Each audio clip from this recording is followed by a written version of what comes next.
Squat every day, 152. So I have a hot spot, a little tweak, a little injury. On my left side, between my scapula and my spine, the rhomboid, it's a little inflamed, a little overworked. Pick, it doesn't matter, you know. Perhaps front squats, overhead press, and power cleans were an awkward choice and stress for that muscle. Now that I'm saying it out loud, that definitely seems like the case. And I pulled something. It's minor, but it's really aggravating, you know. I have pins and needles up and down my left arm when I try to do anything weight bearing. If I turn my neck without proper warning, I get an injection of hot juice just below my left ear, down my neck. You know that hot juice feeling. I don't know how else to describe it. So what do I do today, right? I have to squat every day. How do I squat? How am I going to put a bar on my back? Well, I'll admit I'm more than a little nervous about that. But also, my take on things like this, what you don't do is nothing, right? You've got to move. I just finished my run, my cul-de-sac. It went terrible. I ran really slow. It was definitely a limiting factor, even though it's in my upper body. I did my breath work. That also went bad, even though it in no way stresses that muscle, or in minimal ways, I suppose. But it was a limiting factor. My breath holds were meaningfully less. My box breathing was hindered, for sure. And I'll talk about that maybe tomorrow. Also, I have to work in just a little over an hour. I'll be catering today, which will mean a lot of physical labor, which is going to be rough. So, I don't take pain relievers. I can't think of the word. Analgesics. Whew, rough.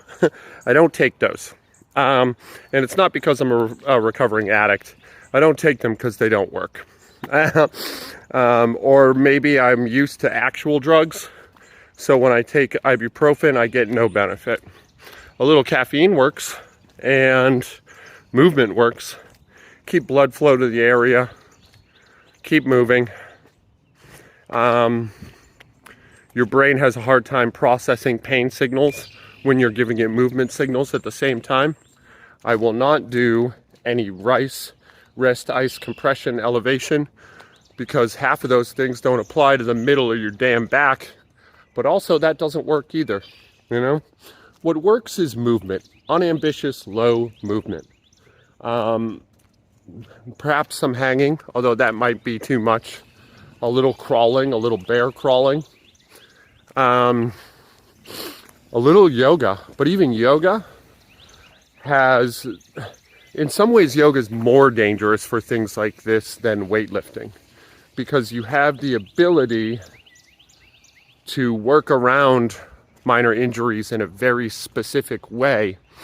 That sounds good, right? But especially in the case of inflammation, it can have a cascading effect to surrounding tissue. Also, people like foam rollers, they like mobilization with balls and stuff like that, and I do that too. You saw me do it yesterday. I am suspicious of whether or not there's any benefit to that when you have a minor injury. I think that there could be, but I also think that you run the same risk that yoga runs, in that it has a cascading effect to surrounding tissue. So here's my advice. First of all, if you made a commitment, fulfill your commitment. Do your best, right? Do your best to fulfill your commitment, because like I've said in prior videos, you have to trust yourself, and that's non-negotiable. So I'll probably squat my daily minimum today, and that's it. Second, find an animalistic, non-analytical version of yourself and do a small amount of movement as that person. Will this help the injury? No to maybe, somewhere in that range. But what it will do, especially first thing in the morning, we're in the morning now, is it will inform your animal for the rest of the day what movements you can get away with and can't get away with without pain. This is not a perfect system. You will make mistakes as the day goes forward. But you subconsciously and neurologically will carry a message through your body without the benefit of analysis. I'm being cheeky with that.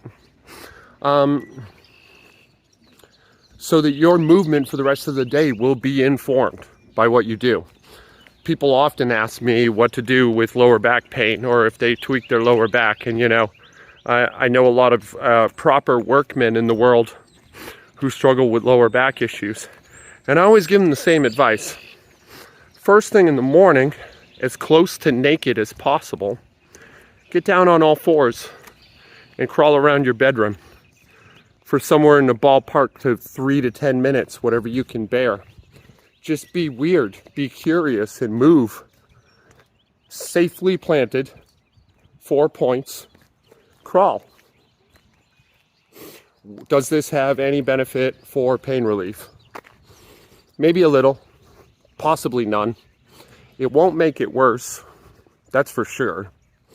But what it will do is, with the maximum amount of sensory input, that's why you don't have clothes on or little clothes, it tells your body what movements are safe and what aren't. Repeat that at the end of the night before bed. Low intensity, obviously. I couldn't think of that word either, And in a few days, you should be fine. You really should. And just to put it in context, and this is only my experience, what do I mean by a few days? You should be fine. That's not a very specific treatment plan. So whatever your usual recovery time, I would say it's about half to 60%. So if it typically takes you 5 days to be properly mobile after you tweak your lower back, it'll be about 3 before you have the same effect. 2 to 3, I also strongly urge you not to use anti-inflammatories or pain relievers. I suppose a little marijuana is okay, especially before bed. It might help.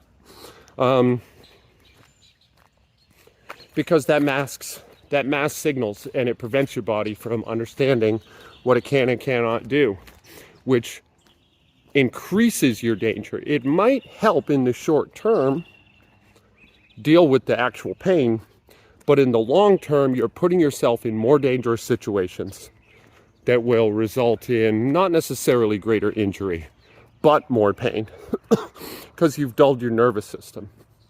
And I just don't think that's a good strategy. All this being said, you're your own person, man. You don't have to listen to me. Look at me, man. I look like a hobo.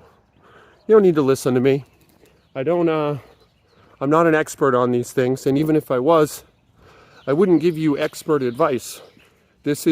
I like to think about this as two friends shooting the shit. This, with my limited experience and expertise, is how I deal with these things. That's it. So yeah, why don't we go squat? Why don't we go throw that bar on the hurt part of my back and try a squat? What do you think? You want to do that? All right. And yeah, I'm a little blue today. I don't like being tweaked, but if I'm also honest, I'm overdue. I've been you know what I think it really was? I think it was those one-arm overhead squats, laid the groundwork, because it's very mobility demanding. It's a mobility rich movement. And then that fast action work, was the final brick in the wall. I probably should mobilize better, just in general. And in fact, I do think I'm about due for some handstand training and maybe some push-up training as well. The burpee war is coming up, and I can't have an injury like this during the burpee war. I have burpee warred through this injury before, and it makes for a really bad week, like a real bad one.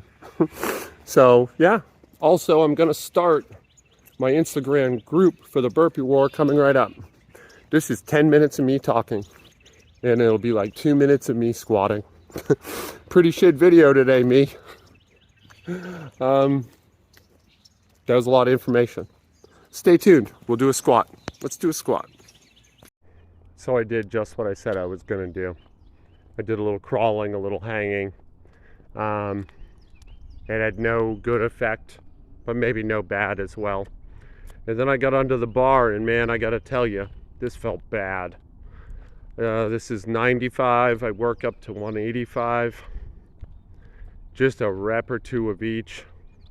Even that 95, it did not feel good on my back. Not at all. Now this is my upper back, up by my neck, a little lower than where the bar rests. So that kind of low bar position that the bar rests on, just on my posterior delts, a little bit above, was really triggering this.